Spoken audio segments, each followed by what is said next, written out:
Satu orang di dalam.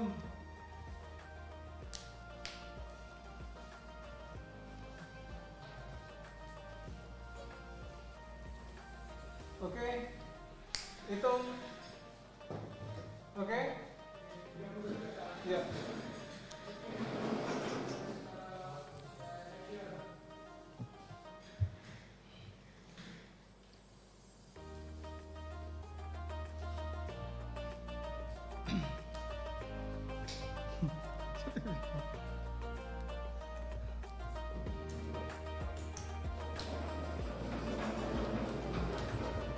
Cik. Ini hadapnya kemana? Sini aja. Mana ya bisa?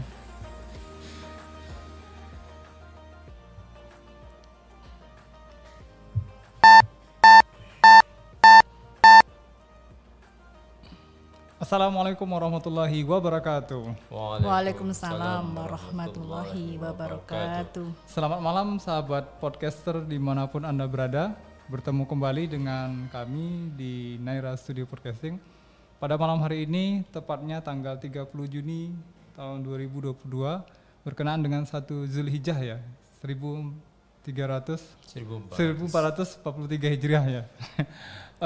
Senang sekali rasanya bisa kembali bertatap muka dalam tema The Zoom malam hari ini, yang dimana juga malam hari ini kita telah kedatangan narasumber yang sebagaimana malam-malam yang lain atau malam-malam sebelumnya, bahwa kita berdiskusi nanti mengulas tema yang tadi sore sudah kami posting ya, yaitu dengan judul ketika gadget menggantikan peran orang tua ya.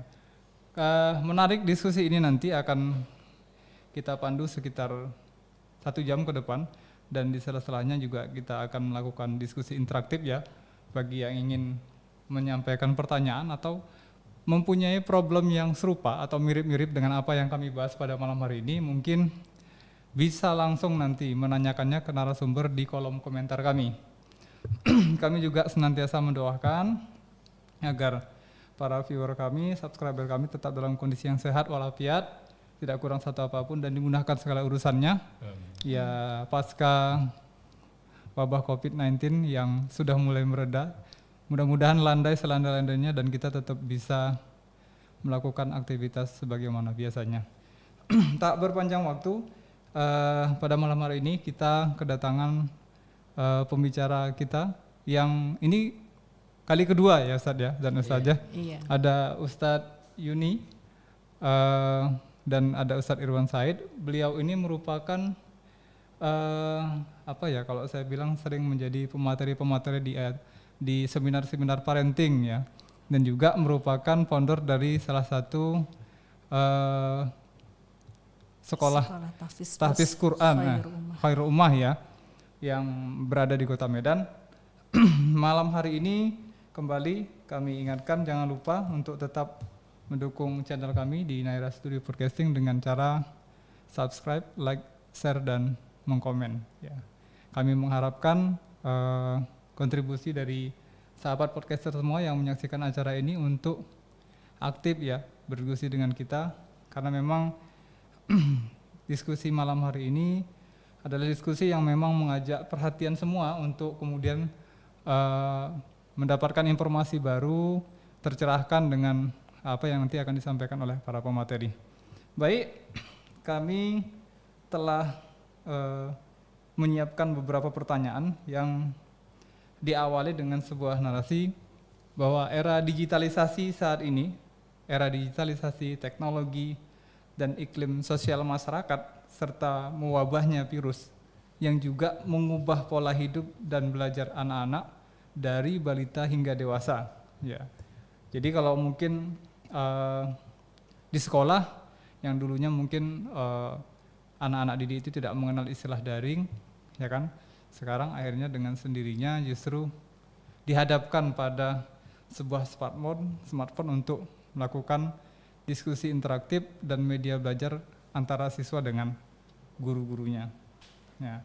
Tapi terlepas dari semua itu justru muncul permasalahan baru ya, yang ini juga menyasar kepada balita kita karena habit yang sudah berubah karena begitu cukup lama. akhirnya juga menyasar ke rumah, di mana ada generasi-generasi yang di masa-masa keemasannya ya usia-usia balita itu yang juga sampai sekarang masih terdampak ya, atas aktivitas penggunaan gadget ini. Nah, bagaimana kemudian komentar dari Ustadz Irwan Said dulu terhadap apa yang saya sampaikan di awal tadi? Silakan Ustadz. Ya, terima kasih. Jadi berkenaan dengan apa yang kita lihat saat ini dengan maraknya kita tidak hanya dari tidak hanya di kalangan orang tua tapi juga anak-anak menggunakan gadget untuk berbagai keperluan, itu sesuatu yang itu tidak pernah kita alami di awal dekade tahun 2000-an. Jadi memang ada sebuah takdirullah ya, bahwa COVID itu tidak hanya menciptakan sebuah masyarakat baru, tapi juga kebiasaan habits baru ya. Iya, bahwa teknologi telah menjadikan yang selama ini tidak pernah kita duga dan kita alami terjadi. Salah satunya adalah pendidikan belajar melalui via online, daring misalnya. Daring. Iya. Nah, satu sisi ini merupakan terobosan yang memang muncul dari kemajuan teknologi yang kita alami, bahwa anak-anak itu mudah kemudian bertatap muka, mungkin berdiskusi ya, di beberapa tempat bisa juga menjadi tempat untuk berkonsultasi. Tapi di sisi yang lain ternyata ini berdampak buruk. Bahkan kalau saya katakan ini buruk ya, bahwa penggunaan gadget pada anak-anak di usia dini ini dari data yang saya dapatkan, kata Indonesia itu merupakan negara yang menggunakan fasilitas internet itu nomor 5 terbesar, di mana anak-anak yang menggunakan itu sampai 2,1 juta ya menggunakan gadget. Dan dalam penggunaannya ternyata mereka lebih kepada hal-hal yang sebenarnya itu tidak esensial ya. Iya, bahkan berdampak kepada tingkah laku anak. Apa itu? Mereka banyak kemudian menjadikan game online dan juga hal-hal yang memperburuk. Jadi sebenarnya realitas yang ada penggunaan gadget saat ini untuk ya anak-anak usia dini di Indonesia itu menurut saya itu tidak begitu memberikan dampak yang luas. Bahkan juga kalau dilihat dari sisi positifnya Ustaz ya. Iya, dari sisi positif sangat sedikit ya. Bahkan juga ini juga fenomena secara luas bahwa dunia saat ini juga mengalami persoalan ya. Kalau bukan epidemi lagi tapi pandemi. Nah, pandemi gadget yang menjadikan dunia itu mengalami penyakit yang ini sulit untuk diatasi. Di Inggris misalnya ada kampanye anti menggunakan gadget bagi orang tua. Kenapa? Ternyata anak-anak ya, anak-anak di Inggris itu dari usia 8 sampai 11 tahun mengalami kemalasan belajar, motivasinya rendah, dan mereka sangat sedikit mendapat perhatian dari orang tuanya. Nah, ini menyebabkan kemudian anak-anak di Inggris itu melakukan demo. Ini yang demo anak-anaknya malah ya. Demo menuntut agar bapak dan mamanya, gitulah bahasanya, jangan kemudian disibukkan dengan dunia gadget. Jadi memang ini sudah terjadi pada berbagai sisi lah. Baik. Tadi Ustaz sudah sedikit menyinggung terkait dengan dampak negatifnya ya kalau saya lihat.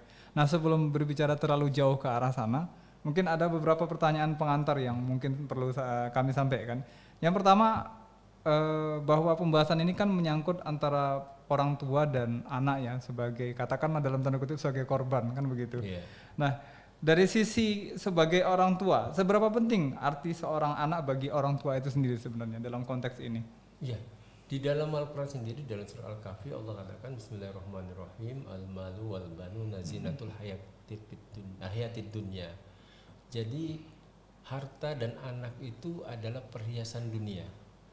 Nah, kalau begitu bagaimana? Kalau begitu sebenarnya dalam pandangan Islam, anak itu tidak hanya sesuatu yang berhubungan dengan kalau berapa anakmu kalau jumpa, oh 3, tapi memang bisa memberikan kebahagiaan bagi si orang tua, tidak hanya di dunia tapi juga di akhirat. Maka sebenarnya di dalam Islam keberadaan tadi terhadap anak itu sangat sangat penting. Nah, oleh karena itu tadi kembali tadi yang seperti yang dikatakan tadi sama Pak Jenderal tadi apa tadi? Tentang seberapa penting arti seorang anak bagi orang tuanya. Iya, jadi tidak hanya sebatas hiasan dunia juga, tapi ini kalau dikatakan di situ kenapa al-banun tidak al-banat? Nah, kenapa kok anak laki-laki tidak anak perempuan di dalam surat Al-Kahfi itu? Ternyata dikatakan di sini bahwa para ulama menafsirkan mana al-banun di situ adalah ini sebagai dorongan dan upaya mereka untuk mereka menjadi lebih bertakwa. Maka sebenarnya dalam Islam anak itu adalah amanah yang memang harus dijaga. Kalau bicara amanah berarti memang diurusi dengan baik. Nah, karena ini akan menjadi tabungan dan juga jaminan dia nantinya kalau dia bertemu di akhirat. Salah satu yang ditanya adalah berkenaan dengan anak. Jadi sangat penting dalam Islam. Baik. Nah, melihat fenomena tadi, Ustazah, saya kembali coba bertanya ke Ustazah nih, karena dari tadi nanti nganggur malah nggak ditanya. Apa sih peran orang tua terhadap anak terkait dengan permasalahan yang kita bincangkan pada malam hari ini? Iya, kalau kita bicara peran orang tua, sebenarnya ketika kita melihat pendidikan, itu orang tua itu punya peran yang pertama dan utama. Jadi kalau kita bicara madrasah atau sekolah yang pertama dan utama itu adalah orang tua. Nah, mestinya ketika orang tua itu menyadari bahwa diri mereka itu punya peran yang sangat penting karena mereka adalah madrasah ula, mereka adalah sekolah yang pertama dan utama, maka harusnya orang tua itu mengerti, memahami terkait dengan pendidikan anak ini. Nah, pendidikan anak ini ya ketika level usianya itu berbeda, maka penanganannya juga berbeda. Betul. Jadi tidak bisa disamakan. Nah, jadi kalau kita bicara gadget, nah bagaimana nih peran orang tua terhadap anak ketika berhadapan dengan gadget? Kalau saya katakan gadget itu nggak ada gunanya buat anak-anak. Nah, bahkan ini batas usianya bisa kita batasi mungkin usia anak-anak di sini maksudnya? Jadi untuk anak usia dini ini sebenarnya sama sekali tidak direkomendasikan, gitu kan, untuk bermain gadget. Sebenarnya tidak hanya gadget, tapi juga terkait dengan tontonan-tontonan yang ini adalah benda mati sebenarnya yang dia tuh bergerak. TV, itu kalau misalnya TV ya juga. TV atau video-video. Nah, karena apa? Kalau kita bicara anak usia dini, sebenarnya anak usia dini itu masa-masa di mana anak-anak ini harusnya distimulasi seluruh potensi yang dimilikinya. Nah, ketika bicara anak ditontonkan tontonan video misalkan atau gadget, maka apa yang terstimulasi dari situ? Nah, itu enggak ada yang terstimulasi. Paling yang kelihatan itu adalah gambar yang bergerak yang dia lihat gitu ya. Apalagi kalau anak usia dini ini sebenarnya tidak bisa fokus untuk dua aktivitas, melihat dan mendengar. Kita ambil satu contoh misalkan, ketika saya punya anak nih usia dini, adik mau tahfiz gambar, jadi tahfiz yang ada gambarnya. Nah, ketika tahfiz yang ada gambarnya, ya itu tidak akan lengket. Apa yang terkandung ayat-ayat yang dibacakan di dalam video itu, tampilan video itu ya, yang terekam itu adalah gambarnya. Nah, jadi kalau anak usia dini ini tidak bisa konsentrasi atau fokus dalam dua aktivitas, satu aktivitas melihat, satu aktivitas mendengar. Nah, itu ini kata nggak kuncinya bisa. di situ ya. Iya, itu kalau anak usia dini. Jadi memang untuk anak usia dini itu sama sekali tidak direkomendasikan gadget dan TV ataupun video-video game-game yang itu nggak direkomendasikan, karena memang orang tua itulah yang dia punya peran untuk menstimulasi seluruh potensi yang ada di dalam dirinya. Itu kalau kita bicara anak usia dini. Terus bagaimana dengan anak usia prabalik gitu kan, anak usia 7 sampai dengan 14 tahun. Jadi sebenarnya mereka juga tidak membutuhkan ya gadget gitu kan untuk kepentingan pendidikan mereka. Karena apa? Sebenarnya ilmu yang mereka butuhkan itu harusnya sudah bisa disediakan oleh guru dan kedua orang tuanya. Nggak perlu searching sebenarnya berguru dengan Mbah Google. Gitu. Untuk kasus yang ini mungkin kita menganggap kondisi yang situasi yang normal. Nah, bagaimana kalau kondisinya justru kita jumpai di masa-masa pandemi yang baru saja kita hampir melewati ini? Iya. Jadi hari ini kan justru dengan pandemi ini kan mau tidak mau ya orang tua dihadapkan kepada satu situasi yang anaknya hari ini mau tidak mau kan harus pegang gadget. Nah terus kemudian ketika pegang gadget sebenarnya kan mereka tidak hanya memperuntukkan untuk belajar. Nge-zoom misalkan, mereka bisa tutup kamera, kemudian berselancar ke dunia maya yang lainnya. Kan ini kondisinya seperti itu. Realnya seperti itu ya. Nah, terus bagaimana sikap kita sebagai orang tua? Ya, berarti hari ini kita sebagai orang tua harus bijaksana. Nah, bijaksananya bagaimana?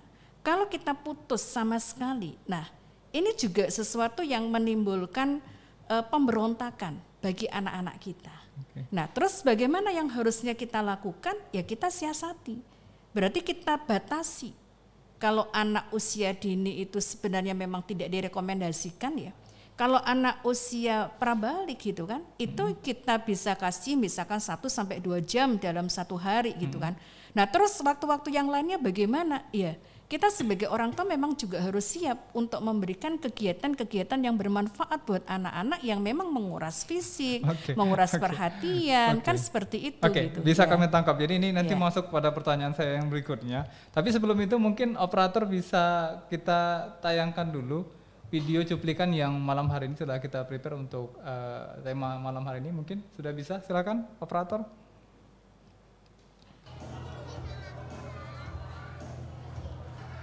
Di era digital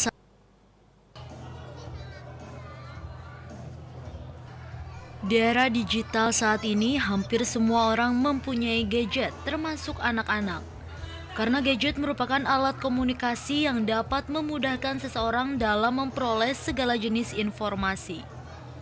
Untuk anak-anak, biasanya gadget digunakan untuk memainkan permainan digital dan menonton film anak-anak. Jika penggunaan gadget ini tidak mendapat pengawasan dari orang tua, maka dikhawatirkan gadget dapat merubah pola pikir pada anak.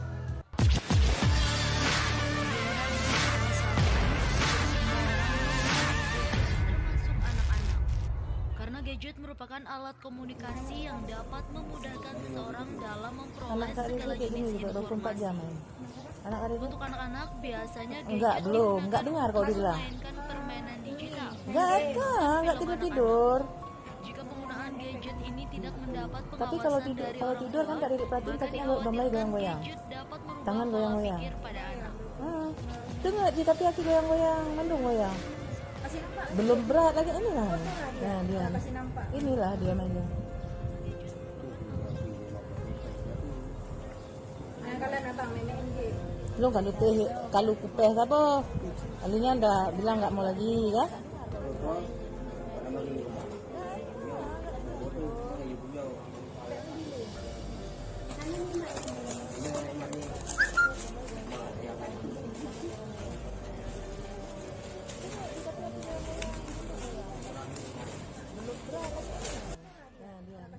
Inilah dia mainnya.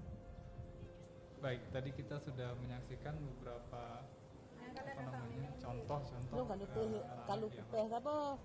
Alinya udah bilang nggak mau lagi ya? Usia balita kalau bisa kita bilang, bermainnya pun sudah cukup akrab yang dengan namanya gadget yang kita perhatikan. Begitu juga tadi yang usia remaja, kalau kita lihat adanya gangguan saraf akhirnya kan karena kecanduan game online. Saya kurang tahu, tapi kalau saya lihat baca dialeknya itu suaranya seperti di wilayah Aceh suaranya. Ini beberapa contoh saja. Nah, Bagaimana tanggapan Ustadz Irwan Said terkait dengan fakta-fakta tadi yang kita angkat?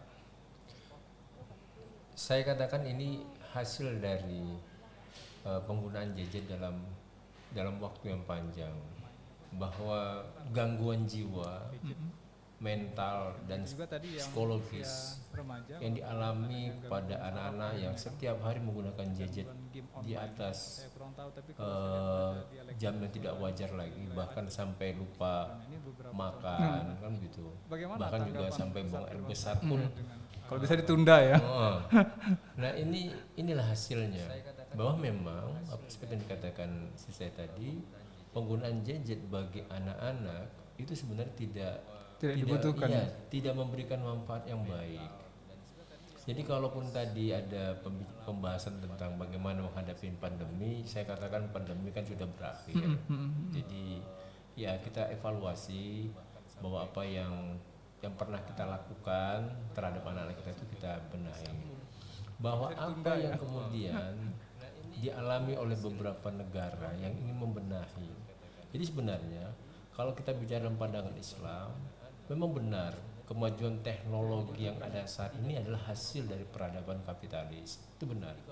Bahwa peradaban kapitalis ini adalah peradaban yang memang mengedepankan mendewakan ya, teknologi itu luar biasa.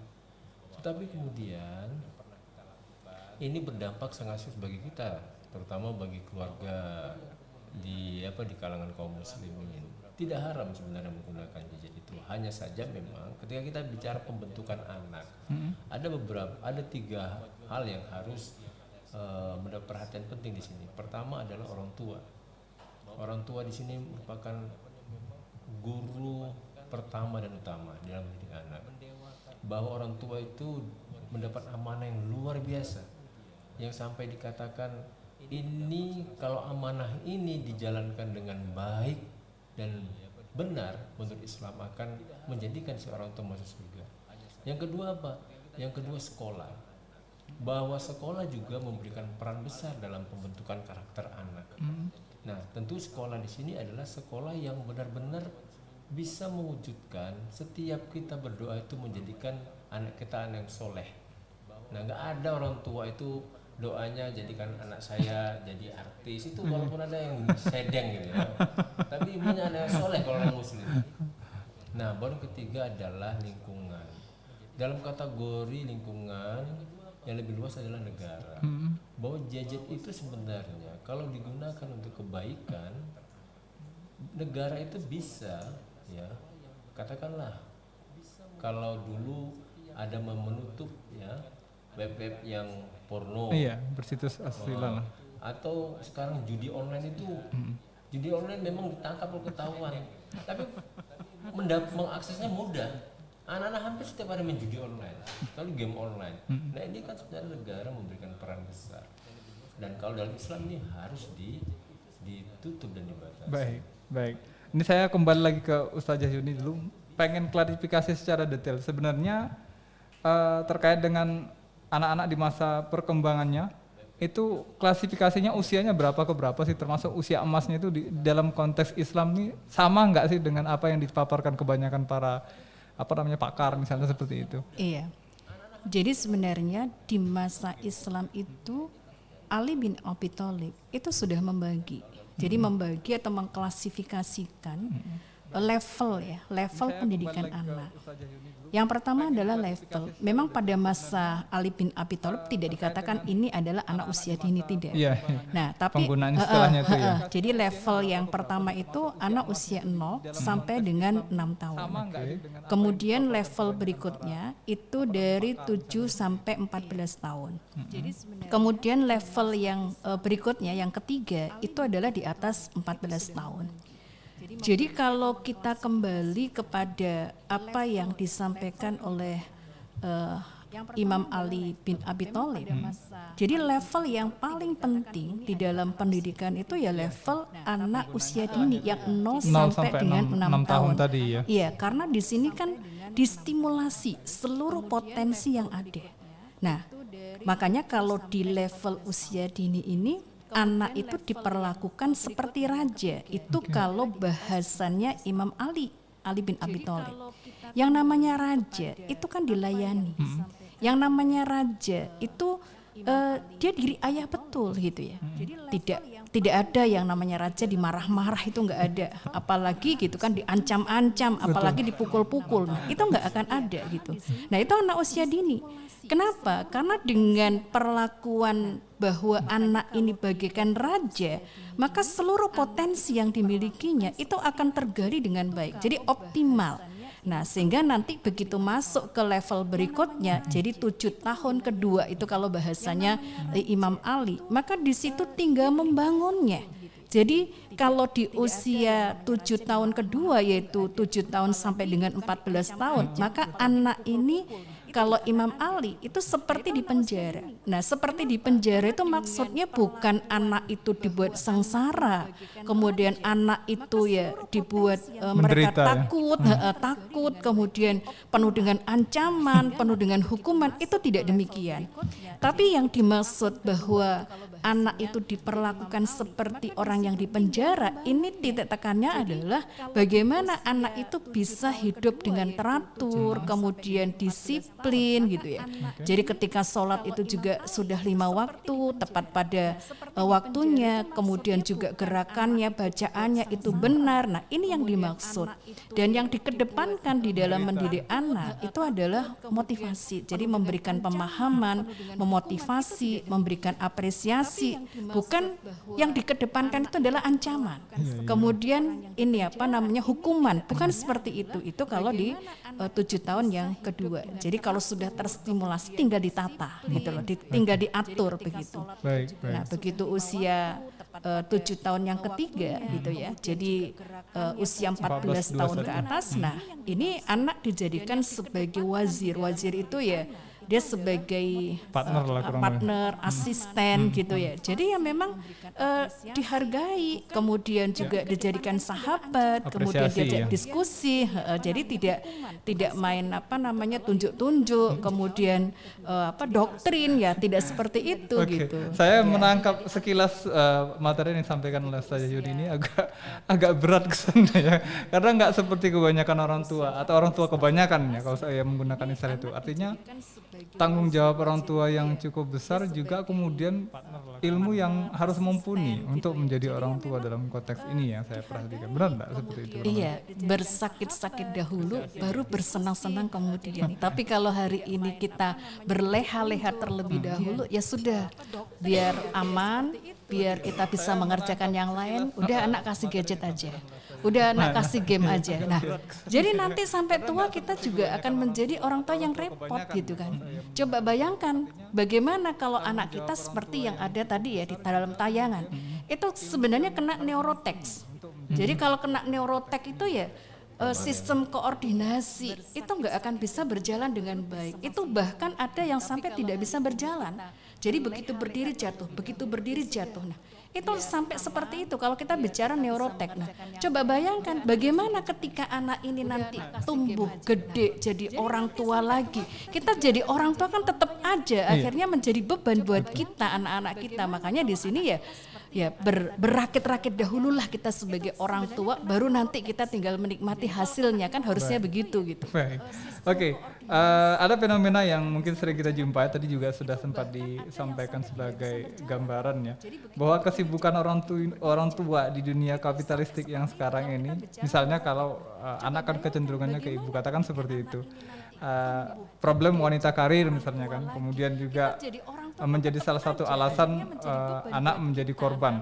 Apakah ini bisa disebut sebagai dosanya orang tua dalam kes ini? Mungkin kesibukan ibunya sebagai wanita karir mungkin juga sibuk ngantri untuk membeli minyak goreng mungkin kan, yang tersita waktunya mungkin.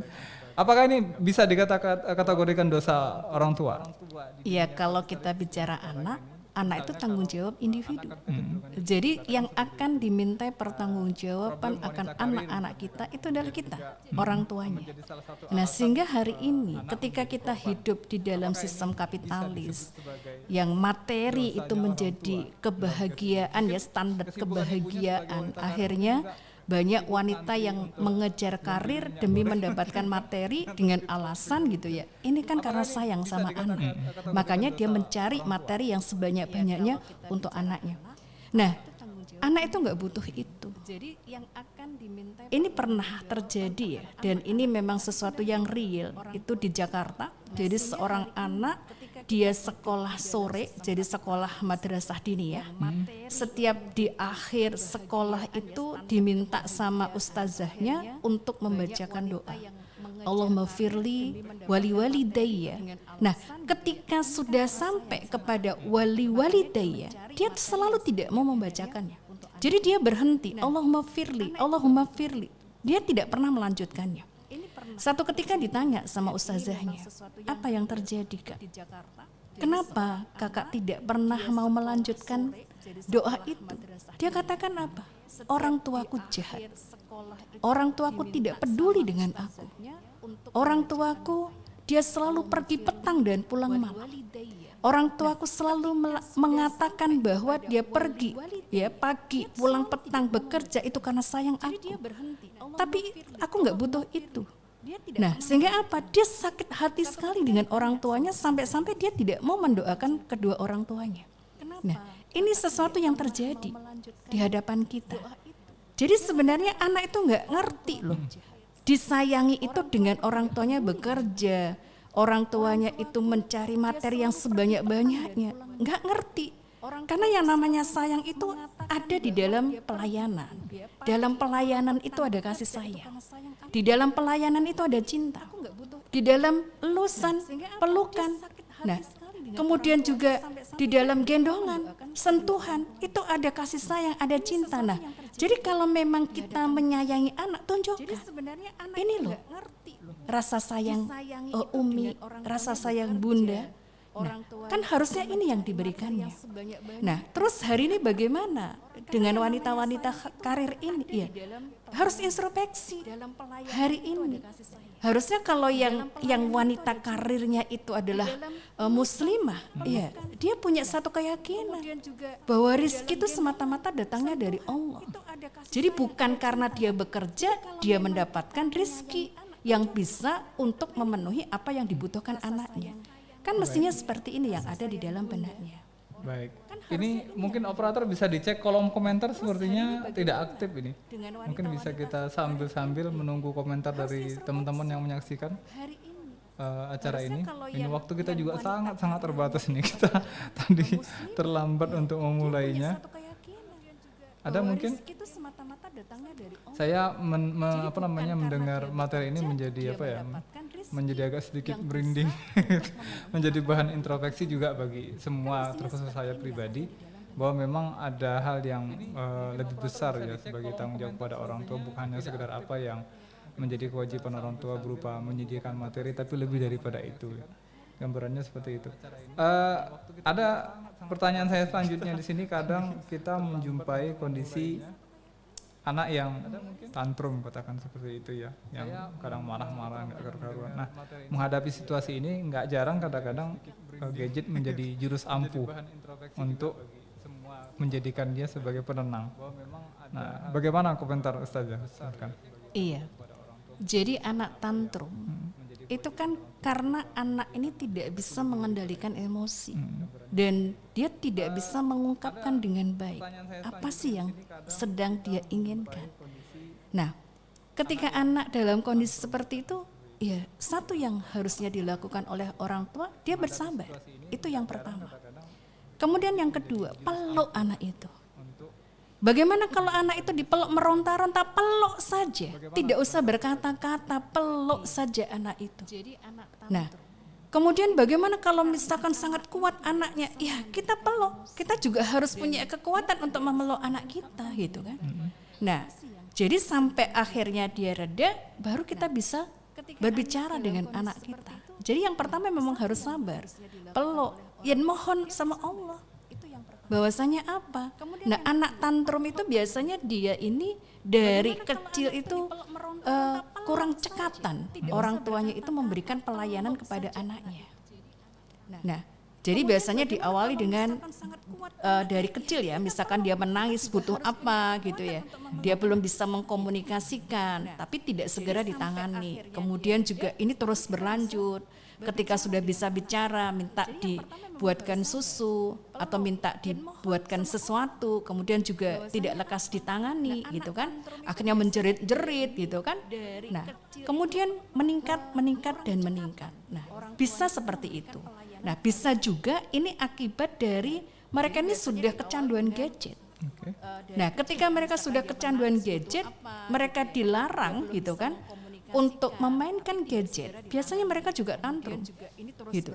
Dia nangis-nangis, jerit-jerit, bahkan bisa mukul-mukul dinding, bahkan kepalanya pun bisa dihantamkan ke dinding. Nah, jadi bagaimana kita sebagai orang tua menghadapi anak yang seperti ini? Ya, kembali lagi, kita mau anak kita sampai nanti tua itu menjadi beban kita, atau kita hari ini bersusah-susah dulu untuk menyembuhkan tantrumnya anak kita.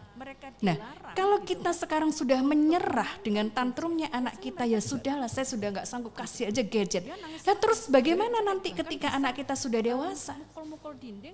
Bagaimana nanti kalau kita juga sudah menua? Akankah kita bisa kemudian memberikan pelayanan kepada anak kita, kemudian memberikan berbagai kebutuhan yang anak kita butuhkan? Ya, cobalah misalkan.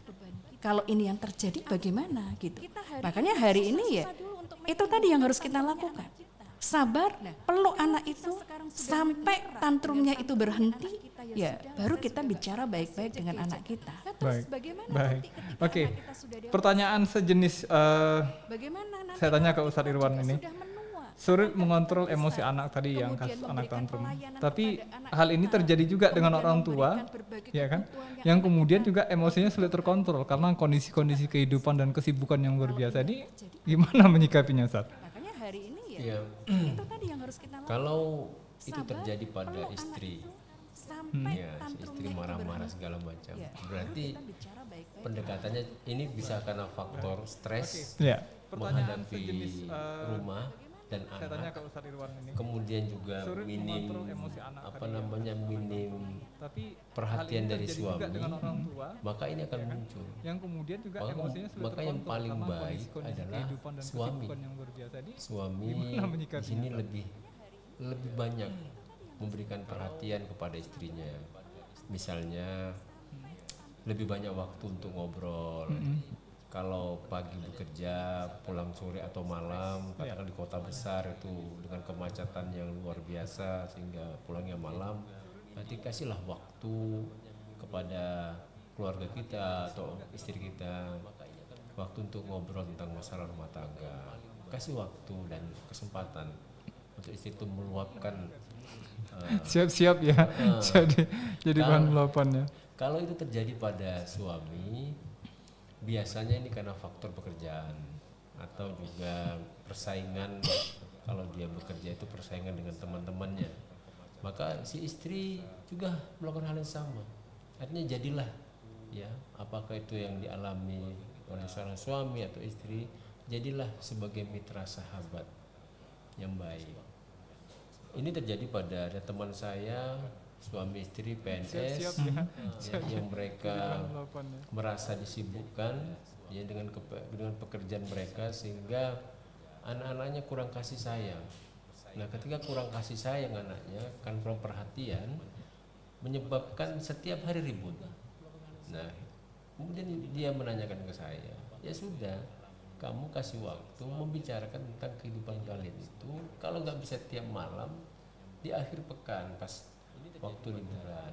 Oke. Ini rumah tangga kita mau diapakan? Nah, dengan pendekatan seperti itu, insya Allah akan ketemu jalan bagaimana membenahi dan memperbaiki rumah tangga yang sebelumnya agak mungkin sewot, ya, menjadi lebih baik. Nah, satu yang memang saya ingin sampaikan, ketika kita sudah mempunyai istri atau ketika kita sudah bersuami, maka hindari, ya, kurangi kebiasaan-kebiasaan ketika kita itu belum menikah. Misalnya, kalau suami itu sebaiknya jangan banyak duduk di kafe kalau malam. Ini peringatan bagi yang Iya. ini ya, yang menyaksikan acara malam ini dari Ustadz ini. Iya, karena apa? Karena kalau ternyata tidak begitu bermanfaat, lebih bagus dia ngobrol sama istrinya dengan anaknya. Jelas lawan bicaranya ya. Iya. Misalnya anak tadi yang tantrum segala macam, kalau kemudian tidur dipeluk kan, katakan usia balita, usia 0 sampai 6 tahun, ya. dipeluk itu senang dia. Iya. Nah, kalau anaknya itu apalagi mamanya kan begitu. Nah jadi jangan kemudian pulang malam, akan menimbulkan keributan. Ini peringatan bagi Nah, yang ini yang menurut saya menyaksikan acara malam ini dari perhatian Ustadz itu ini.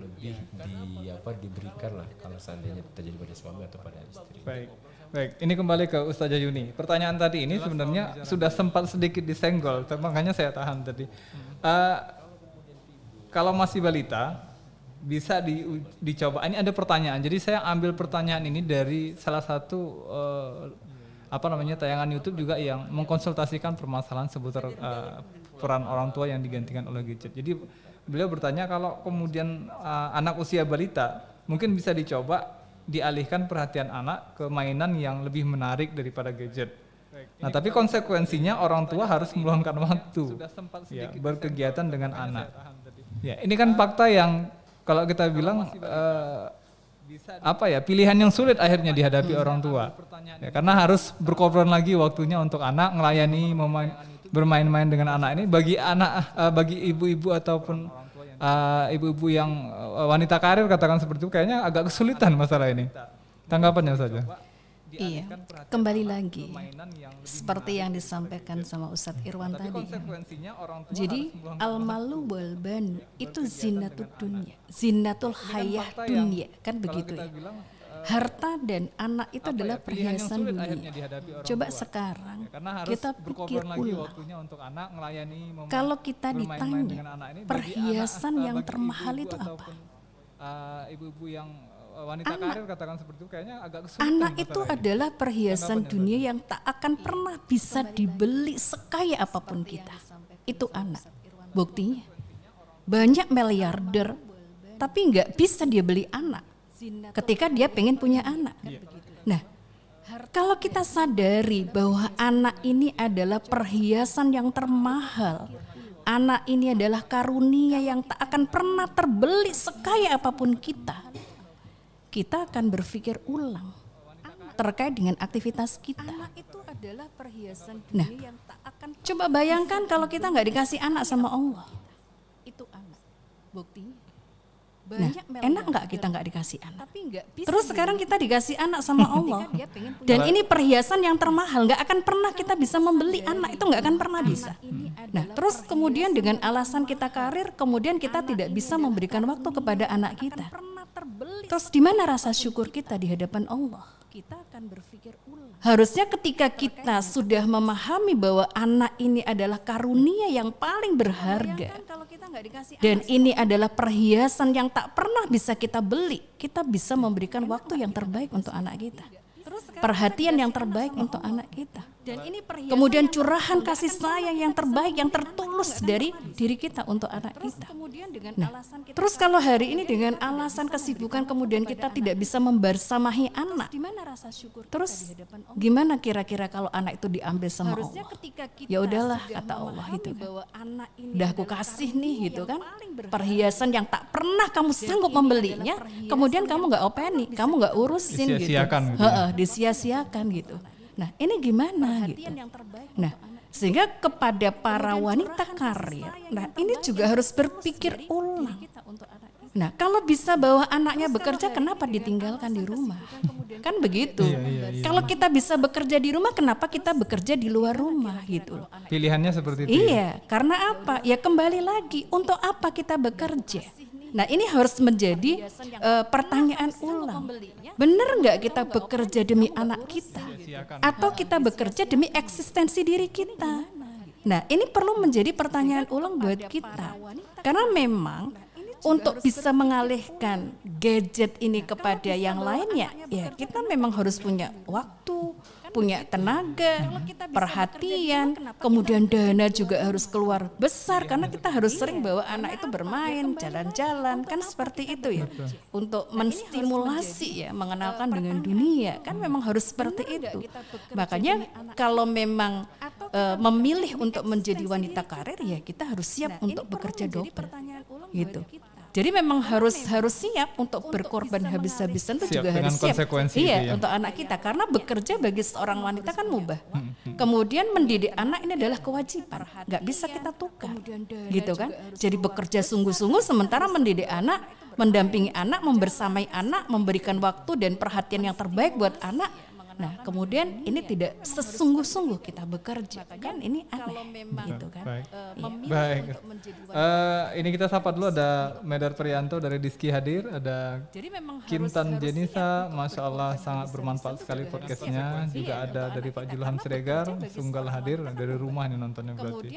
Ada Reni Setianti, Medan hadir, nih dari Pak Julham lagi bilang kiat apa buat suami dan istri dalam menghadapi kondisi saat ini, Ustadz dan Ustazah menghadapi gangguan gadget tadi ya. Pertanyaannya seperti itu, mungkin bisa langsung dijawab kiat-kiatnya. Baik. Iya. Ini kita sapa dulu. Kalau ditanya kiat, yang pertama komitmen. Jadi komitmen bahwasanya gadget ini penggunaannya itu sesuai dengan peruntukannya. Itu komitmen tuh harus kita pegang. Nah, jadi kalau kita sudah punya pegangan komitmen ini, berarti kita tinggal mengatur. Nah, jadi suami istri ini pegang gadgetnya waktu kapan? Jangan sampai pas makan bersama begini saja gitu ya. Ya halo ya kan begitu ya. Nah, ini lagi makan bersama nih gitu kan. Kemudian kita lagi berdiskusi bersama, bercengkrama dengan anak, kemudian asik balesin WA saja. Kalau nggak balesin WA, halo gitu kan, terima telepon saja. Nah, ini kan sesuatu yang tidak pada tempatnya gitu. Nah, anaknya pun juga kesal gitu kan. Akhirnya apa? Ada dan tiadanya ayah dan bunda sama aja ya? Sama saja, tidak terasa. Kan seperti itu. Nah, akhirnya kan begitu. Nah, itu yang pertama. Kemudian yang kedua, kita juga ketika kita punya komitmen bahwa gadget itu sesuai dengan peruntukannya, kemudian ketika kita berhadapan dengan anak, anak ini juga sebenarnya seberapa pentingnya sih mereka itu memegang gadget gitu ya. Nah, kalau kita lihat ternyata sebenarnya banyak sekali mudorotnya daripada kebaikannya untuk memegang gadget, ya kita punya komitmen dengan anak. Kamu boleh pegang gadget. Ini di usia berapa nih saudara? Dia bisa anak dibuat komitmen seperti ini? Dia usia prabalik. Kalau sudah usia prabalik ini ke atas, dia bisa dibuat 7, komitmen. 14 tadi ya? Iya, 7 sampai 14 ke atas ya. Nah, kalau kamu pegang gadget 1 jam, maka kamu membaca Al-Quran, kemudian atau murojaah 1 jam. Nah, kita buat komitmen gitu kan. Sanggup nggak? Nah, kalau ternyata dia nggak sanggup gitu kan, megang gadget 1 jam, kemudian murojaah atau baca Quran 1 jam gitu kan, ya berarti kan dikurangi. Kamu sanggupnya berapa jam? Nah, kalau sanggupnya misalkan dia baca Quran setengah jam, kemudian pegang gadgetnya juga setengah jam. Nah, ini konsekuensi gitu kepada anak-anak kita. Membangun komitmen juga ya. Komitmen di dalam diri anak-anak kita. Terus kemudian kita juga berikan pemahaman kepada anak-anak apa saja yang boleh dilihat di dalam gadget itu. Karena kalau kita tidak batasi gitu kan, apa saja yang boleh dilihat di dalam gadget itu, ya anak-anak kita bisa selancar kemana-mana gitu. Bahkan yang harusnya tidak perlu dilihat, dia lihat gitu. Nah, apalagi anak kita sekarang ada Shopee, ada Tokopedia gitu. Jadi konsumtif gitu kan. Dengan adanya itu, ya memang dia nggak pergi ke mall gitu kan, tapi di rumah sendiri asik gitu kan. Banyak sekali permintaannya gitu kan. Iya. Ayah maknya bayar. Tiba-tiba ada kan pernah viral itu, saya lihat ada seorang anak yang order makanan es krim berapa banyak gitu kan, akhirnya Kan yang harusnya tidak es krimnya itu dimakan rame-rame kan, karena nggak tahu juga tiba-tiba petugas dari online shopnya itu datang ngantar makanan itu gitu loh. Jadi orang tuanya bingung yang order siapa gitu. Yang pernah seperti itu. Ya, memang Baik, nggak pergi ke bisa ditegaskan lagi Ustazah, apa sih dampak negatif dari gadget ini secara detail gitu, Iya. Jadi kalau kita agar menjadi menjadi pengetahuan bagi orang tua juga. Iya. Jadi kalau kita bicara gadget, ini sederhananya saja. Hari ini kita dapati anak-anak usia dini itu speech delay. Jadi terlambat mereka ngomong itu bicara. Ini dampak yang paling nyata. Tapi sangat sedikit orang tua itu yang menyadari bahwa speech delay-nya anak ini ya karena gadget ini. Coba bayangkan apa yang bisa dia dapatkan dari gadget. Sementara yang namanya bicara itu dia butuh kosakata. Butuh kosakata. Kemudian juga butuh realitas. Ya, butuh realitas yang dibicarakan. Kemudian juga butuh teman, Interaktif butuh ya? orang untuk interaktif gitu kan. Nah, dengan gadget misalkan ambillah satu contoh, misalkan diputarlah film Ipin dan Upin. Nah, sementara kalau anak usia dini, nah ketika dia melihat gambar yang bergerak, maka telinganya ini dia tidak akan pernah bisa berfungsi untuk mendengar apa sih yang dibicarakan oleh Ipin dan Upin gitu. Nah, sehingga dia tidak akan mendapatkan kosakata, tidak mendapatkan kata apa sih yang bisa terekam di dalam dirinya, kan seperti itu gitu kan. Itu speech delay. Lebih lanjut lagi ya, setelah speech delay itu adalah autis. Jadi autis itu bisa autis karena bawaan, autis karena zat yang masuk ke dalam tubuh anak kita, bisa autis itu karena lingkungan.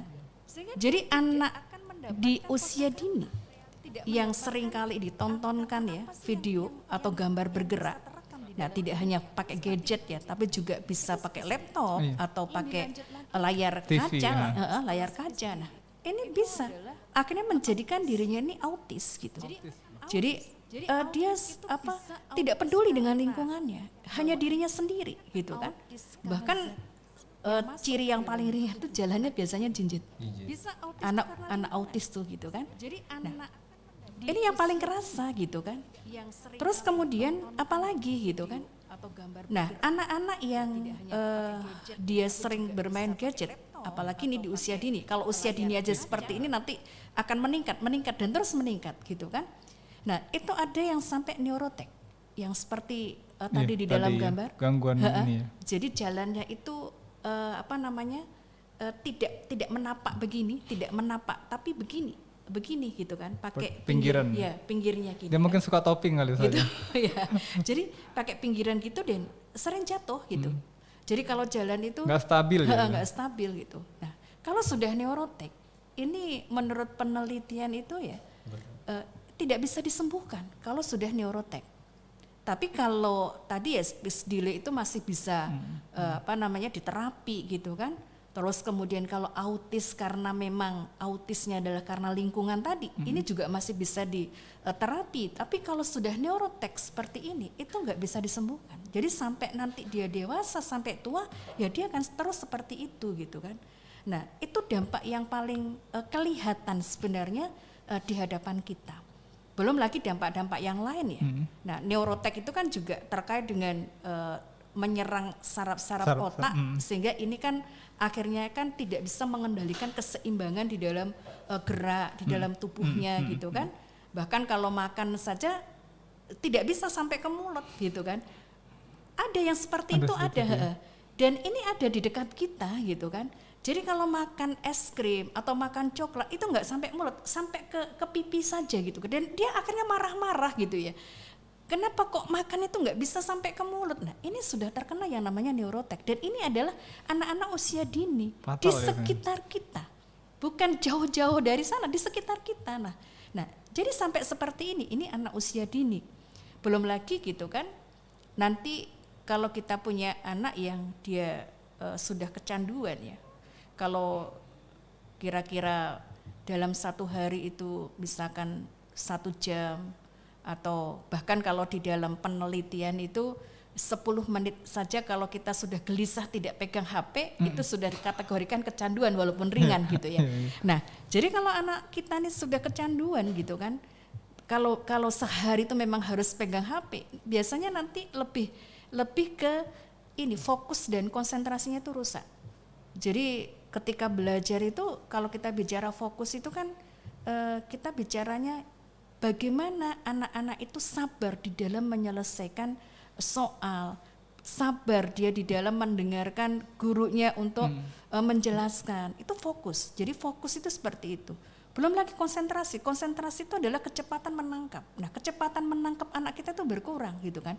Jadi kecepatan menangkap berkurang, fokusnya berkurang. Nah, kalau sudah seperti ini mau jadi generasi apa anak kita di masa yang akan datang? Nah, ini yang paling nampak sebenarnya yang bisa kita deteksi ya di hadapan kita gitu kan. Ya kalau yang lebih parahnya lagi sampai yang matanya pecah begitu kan. Gitu kan. Nah, itu juga banyak, bahkan yang masuk rumah sakit jiwa pun banyak. Jadi di tahun 2018 ya. 19 itu ada 208 orang masuk rumah sakit jiwa di Bogor, di Jawa Barat ya. Iya. Nah, jadi memang luar biasa dampak dari gadget ini gitu ya. Makanya kalau saya lihat, aduh ibu-ibu ngaji gitu ya. Kemudian selama ngaji anaknya dipegangin gadget, diamankan dengan itu ya. Padahal usianya baru 1,5 tahun, 2 tahun, 3 tahun gitu kan. Padahal dampaknya tuh luar biasa dari gadget ini. Kalau sudah speech delay, kalau speech delay ini kan berarti kan kita bicara kemampuan berbahasa. Nah, kalau kemampuan berbahasanya ini kurang, bermasalah maka kemampuan yang lain ini juga akan bermasalah. Kemampuan tahfiznya bermasalah, kemampuan nanti menangkap sakofah juga bermasalah, kemampuan sainsnya juga bermasalah. Ini kalau sudah speech delay gitu. Makanya kalau ada yang mengatakan speech delay itu sebenarnya tidak akan berpengaruh kepada kecerdasan anak. Yang namanya bahasa itu jembatan ilmu. Betul. Gitu ya. Bahasa itu alat komunikasi. Lah kalau bahasa ini bermasalah maka ini akan berdampak kepada persoalan-persoalan yang lainnya gitu. Nah, ini kalau sudah speech delay. Baik, banyak ini sebenarnya ya penjelasannya. Cukup banyak. Oke, sebelum kita lanjut sebenarnya waktu kita sudah lewat ini saja dan Ustaz Irwan Said. Ada Ahmad Judi dari Multatuli hadir, kemudian ada Kintan Jenisa ngasih komentar sering-sering buat podcast parenting bersama Ustazah Yuni. Ya Ustadz, wah ini para ustadz ini dikumpulkan di sini. Berarti nanti kalau ada kebutuhan terkait dengan seminar, kalau saya melihat tadi sih memang materi-materi kita tak lepas dari bagaimana edukasi terhadap orang tua ya, menjadi orang tua yang sesungguhnya. Ya kurang lebih begitu ya. Makanya dibutuhkan forum parenting, pelatihan segala macam yang berhubungan untuk menyiapkan diri menghadapi situasi-situasi yang justru mengancam kondisi generasi di masa mendatang. Salah satunya terhadap lingkungan gadget ini sendiri. Saya lihat seperti itu. Ada Lili Nur Indah Sari Nasution, mantul, ada Joy Bui. Suaranya menggema katanya. Ada Mas EN Ahmad, Assalamualaikum, Marela hadir, siap menyimak. Langsung minum kopi beliau ini. Ada dari Jamil Medan Johor menyimak, ada Riza Hafiz Marendal hadir, ada Paris Sidik kelas, ada Windri Lestari, Masya Allah semakin tercerahkan. Wah, harus sering-sering diundang ini Ustadz dan Ustazahnya kelihatannya. Ada Cut Ayu, Tembung baru masuk. Ya memang tadi sedikit kami informasikan ada gangguan di pengaturan live chat kami sehingga memang tadi tidak semua orang yang bisa menyaksikan langsung bisa berkomentar ya. Dan ada beberapa orang yang menjawab saya. Ini sebenarnya masih banyak sekali pertanyaan saya, baru separuh nih sebenarnya pertanyaannya, tapi waktunya nggak memungkinkan lagi. Mungkin bisa dijawab ringkas-ringkas saja. Pertanyaan saya misalnya membentuk keluarga yang terhindar dari hal-hal negatif khususnya gadget. Nah, kira-kira iklim keluarga seperti apa yang bisa dihadirkan? Silakan. Silakan Ustaz Irwan. Saya pikir terkait dengan itu orang tua dalam hal ini suami dan istri harus punya komitmen untuk menjaga keluarganya dari dampak gadget ini. Hmm. Jadi komitmen itu penting. Yang kedua, ya untuk semakin meningkatkan kemampuan dengan belajar tentang keluarga dan anak. Karena apa? Karena memang realitas permasalahan terhadap anak itu kan mengalami kondisi yang terus berubah. Jadi pemahaman, pengetahuan, kemudian banyak membaca, mendengar dari para praktisi, ya itu penting. Maka ini juga menjadi komitmen untuk belajar.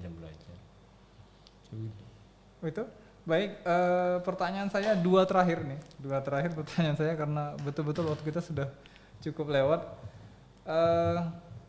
Menurut pandangan Ustadz, kerusakan ini kan bentuk kerusakan pola hidup ya. Kerusakan pola hidup pada anak yang terjadi ini, menurut Ustadz apakah memang tercipta secara sistematis atau berjalan begitu saja? Artinya memang begitulah adanya begitu. Boleh berkomentar silakan. Saya Bayu. Silakan ke Ustadz Irwan.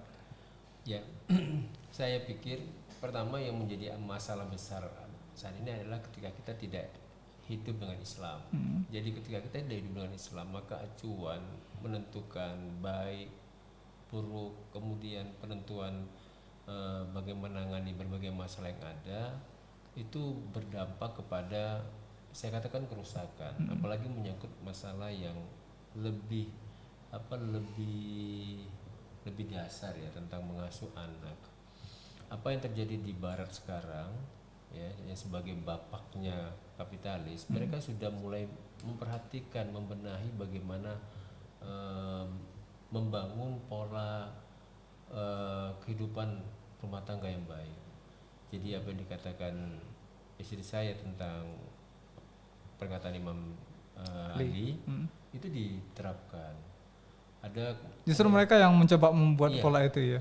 Ada sebuah postingan di Facebook, itu ada seorang anak yang dia suka menjerit-jerit. Jadi menjerit ketika tidak bisa dipenuhi, dia menjerit-menjerit. Ternyata anak itu sudah masuk pada usia 7 tahun kedua. Okay. Nah, datang kemudian psikologis mengatakan harusnya kita jangan ikuti maunya anak. Kita harus kemudian membuat dia mengikuti kita. Nah, itu jadi dengan pendekatan 7 tahun kedua tadi. Nah, ini ternyata memang mereka sudah mulai berpikir bahwa dengan pendekatan mempelajari Islam itu jauh lebih baik. Ini sebuah realitas. Nah, jadi ini yang menurut saya akar masalahnya itu adalah ketika kita tidak hidup dengan Islam. Maka kemudian kita sebagai orang mukmin berkewajiban untuk menjadikan panutan, contoh apa yang dilakukan Rasulullah SAW dan apa yang dilakukan oleh para sahabat itu sebagai acuan kita. Bisa ditegaskan Ustaz, apakah Ustaz sepakat bahwa kerusakan pola kehidupan anak ini merupakan sebuah serangan yang bentuknya sistematis? Iya, sistematis. Bahwa gadget ini kan produk yang lahir dari Barat. Okay. Bahwa gadget ini memang betul hasil dari kemajuan teknologi. Tetapi misi di balik gadget ini adalah mengglobalisasikan pemikiran-pemikiran kapitalis. Jadi tidak hanya menyangkut masalah politik, tapi juga masalah berhubungan dengan tata sosial masyarakat, masyarakat termasuk keluarga di dalamnya. Keluarga, iya. Jadi saya katakan memang ini ada semacam sistematis di sini. Memang benar ini adalah kemajuan teknologi yang siapa saja bisa menyerap. Tapi ada yang di dalamnya itu, termasuk dalam hal ini negara-negara yang mayoritas kaum muslim di dalamnya, kaum muslim itu tidak memberikan batasan. Baik. Saya katakan kalau kemudian negeri kita sebelum mengarah sana, saya akan stop dulu jawaban Ustaz, karena memang pertanyaan terakhir saya, nanti silahkan dijawab masing-masing. Ini juga saya kutip dari salah satu komentar di channel YouTube yang sempat kami lihat tadi sore, bahwa ada seorang ibu bertanya dalam komentar itu, dia menyatakan, mungkin nggak kira-kira, mungkin saya menggunakan bahasa saya, dia katakan seperti ini, mungkin nggak kira-kira ada kebijakan tertentu dari negara untuk merecovery atau mencegah hal-hal semacam ini, yaitu kasus terkait dengan pengaruh gadget yang luar biasa terhadap anak tadi, mengingat pentingnya generasi penerus bangsa yang cerdas dan bertakwa. Komentarnya silakan. Kalau kita hidup di era hari ini, tidak. Dan ini hanya akan bisa kita dapatkan kalau kita hidup di era Islam. Dia sampai berandai-andai, maaf saya potong, dia sampai berandai-andai, dia katakan misalnya pemerintah menetapkan anak-anak usia di bawah 17 tahun tidak boleh bersentuhan dengan gadget, sampai mengatakan seperti itu. Sepakat nggak kira-kira saja dengan statement itu? Ya kalau ibu ini menginginkan pemerintah kita memberikan kebijakan-kebijakan seperti itu dengan apa yang ibu sampaikan itu saya sepakat. Hanya saja kalau ditanya mungkin enggak, saya katakan tidak. Kenapa tidak? Ya kita lihat gitu kan. Hari ini itu kalau kita bicara pendidikan anak, jadi justru pendidikan anak itu tidak mengarah kepada bagaimana kita mewujudkan anak yang bertakwa. Jadi anak yang bertakwa, anak solih gitu kan, anak yang taat kepada Allah, anak yang berkepribadian Islam. Nah coba kita cari di mana pendidikan yang ingin mewujudkan anak-anak yang seperti ini, kurikulum yang ingin mewujudkan anak-anak yang seperti ini. Nah jadi kalau hari ini ya saya katakan ya ini seperti menegakkan benang basah gitu kan. Jadi kita seperti menggantung asap gitu. Iya. Ketika kita berharap, nah makanya daripada kita berharap-harap seperti itu, yuk kita berjuang. Kita berupaya dengan segenap kemampuan kita untuk ya mendidik anak kita, melindungi anak kita, membentuk anak kita, membersamai anak kita. Di satu sisi yuk era Islam ini kita kembali di dalam ya kehidupan kita yang nyata ini. Baik. Dari Ustadz Irwan mungkin, silakan. Saya pikir negara memang memiliki peran yang besar untuk melakukan hal ini. Dulu pada masa pemerintahan Pak Harto berkenaan dengan swasembada beras, itu kan upaya yang memang Pak Harto itu memotivasi, mendorong rakyat Indonesia untuk menjadikan perkara ini perkara penting. Dan itu bukan berarti kemudian di sisi yang lain pada waktu tidak ada upaya dari negara-negara besar untuk menjadikan Indonesia ini menjadi konsumtif. Ada, tapi Pak Harto tuh bisa melakukan itu sehingga kita pernah menjadi swasembada beras. Artinya apa? Peran negara dalam hal ini untuk kemudian memilah dan membatasi dengan keinginan agar rakyatnya ini betul-betul selamat dari bahaya. Kan perkara begini, kalau ternyata ini dibiarkan terus, masing-masing praktisi tidak hanya keluarga tapi juga peduli negeri ini membiarkan, apa jadinya negara kita? Bagaimana generasi kita 10 atau 15 tahun ke depan? Apa enggak menjadi negara penduduknya yang kita untuk berdiri aja payah? Itu jadi pemimpin, itu yang ngurus kita. Ya ini sebuah fenomena yang sangat mungkin terjadi kalau tidak ada upaya dari kita sendiri. Artinya hal ini memang harus betul-betul dipikirkan dengan baik ya. Ya, negara memang harus berperan besar dalam hal ini.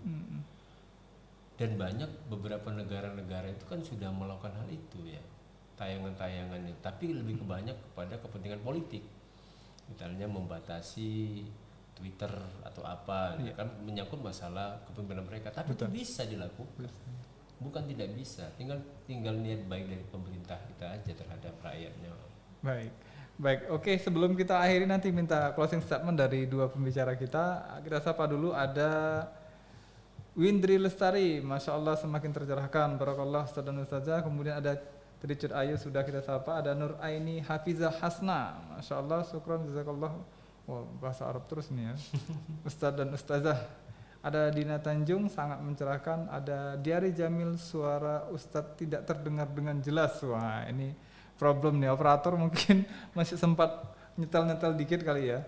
Ada juga Jo Satria hadir, ada Saidah Tanjung, Mantul, ada Ilman Alpansah, wah, Tanjung Merawah hadir, ada terakhir Doni Prasetyo hadir, ada Musdar Sahban mengharapkan perubahan terbaik lewat sistem sekuler. Jangan berharaplah, lihat kurikulum kita sekarang. Hampir pelajaran agama disingkirkan, pesan beliau. Baik, sebagai closing statement dari Ustadz Irwan dan Ustadzah Yuni, kira-kira nih sebelum kita akhir, bukan kira-kira ya, ini pesan, namanya pesan ya kan. Pesan ini ya berdasarkan kapasitas dan kemampuan serta metode yang pernah dilakukan menghadapi permasalahan ini. Nah, sarannya untuk ayah bunda di rumah, ya sebagai orang tua, kira-kira apa yang mau disampaikan kalau bagi seorang ayah kepada ayah-ayah yang ada di rumah terkait mensiasati permasalahan-permasalahan ini, jangan sampai peran orang tua tergantikan oleh gadget. Apa pesannya? Silahkan. Iya, sebagai seorang ayah, Iya. mari, nah, kan Oke. kita betul-betul menjadi panutan bagi anak kita bahwa anak ini kan amanah dan anak ini juga hiasan dunia. Jadi kalau hiasan dunia itu dibuat dengan bentukan yang baik kan semakin menyenangkan hati. Baik. Nah, oleh karena itu perhatian kita terhadap keluarga kita tidak hanya kepada istri kita tapi juga kepada anak kita itu betul-betul ada. Kasihlah waktu, Luangkan waktu ya. Ya, luangkan waktu kalau anak kita masih usia dini untuk banyak bersama. Ketika dia usia 7 tahun kedua, maka doronglah dia, motivasilah dia. Pada usia 7 tahun ketiga dan umumnya sudah pada balik, ajaklah kemudian untuk membicarakan tentang kehidupan itu dengan banyak berdiskusi, karena mereka membutuhkan itu.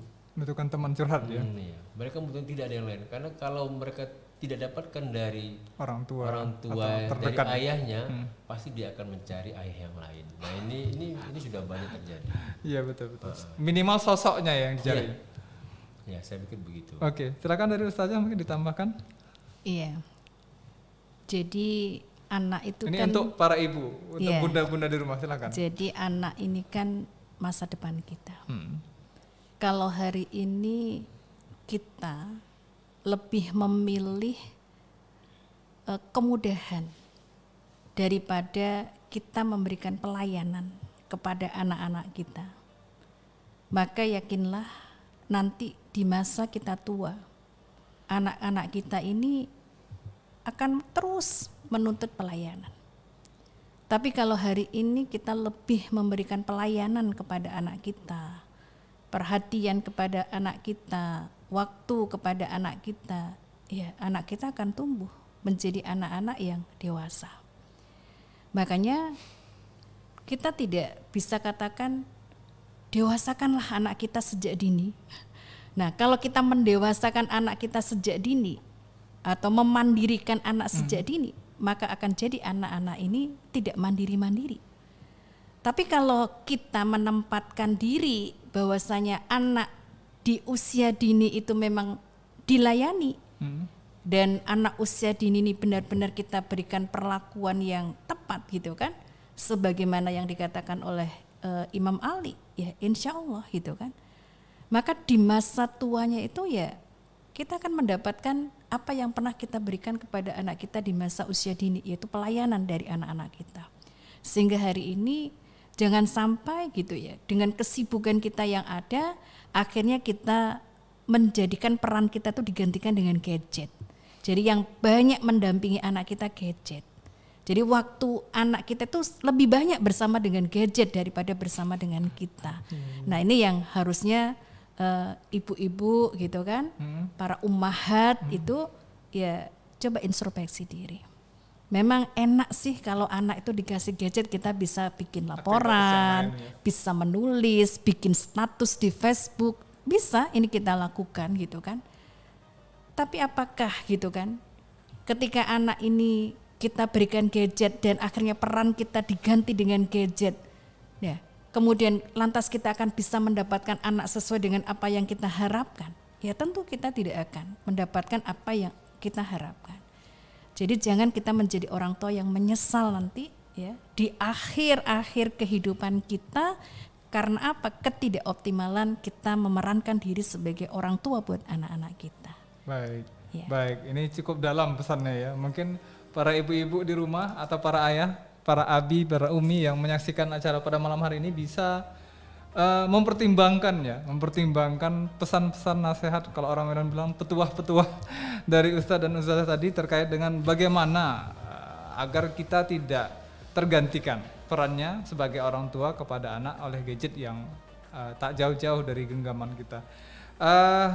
Mungkin sekali lagi kami ucapkan terima kasih banyak ya kepada rekan-rekan yang menyaksikan acara ini secara live, dan ada juga chat-chat dan komentar-komentarnya tadi. Sekali lagi terima kasih banyak. Ada Cuan Indra ini yang baru terakhir sebagai tamu di live stream kita, Medan Amblas hadir. Terima kasih telah bergabung bersama kami. Semoga tercerahkan. Nampaknya pembahasan ini tidak cukup sekali tatap muka, tapi mungkin nggak kira-kira kalau Ustadz dan Ustazah ini diundang, mana tahu ada yang butuh mungkin kan untuk menjadi pemateri di acara parenting ya, pembinaan orang tua kepada anak-anak. Mungkin kalau memang membutuhkan beliau bisa mungkin mengontak panitia ya untuk atau ada nomor kontak yang bisa dihubungi kira-kira? Bisa ke panitia, Bisa ke panitia ya aja ya. Oke, mudah-mudahan sekali lagi tidak cukup puas dengan informasi pada malam hari ini ya. Semoga tetap bisa nanti kita bertemu pada sesi yang lain dengan pembahasan masih ruang lingkup keluarga ya, agar kita mendapatkan inputan-inputan baru dan semakin bertambah wawasan kita, ilmu kita juga semakin bertambah dan semakin siap kita untuk menjadi orang tua yang sesungguhnya. Mungkin itu saya Zen undur diri. Terima kasih Ustadz dan Ustazah telah hadir di meja podcast kami. Mudah-mudahan senantiasa bisa hadir pada saat kami undang ke depan dan ilmunya semakin bertambah dan barokah ya, karena telah banyak menyampaikan ke masyarakat umum. Bagi yang ingin menyaksikan acara ini secara siaran ulang bisa kunjungi sekali lagi channel YouTube kami di Naira Studio Podcasting.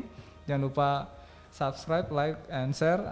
Kalau bermanfaat, mudah-mudahan bermanfaat ya, kami berharap bermanfaat karena mengedukasi bagi siapapun yang membutuhkan informasi ini.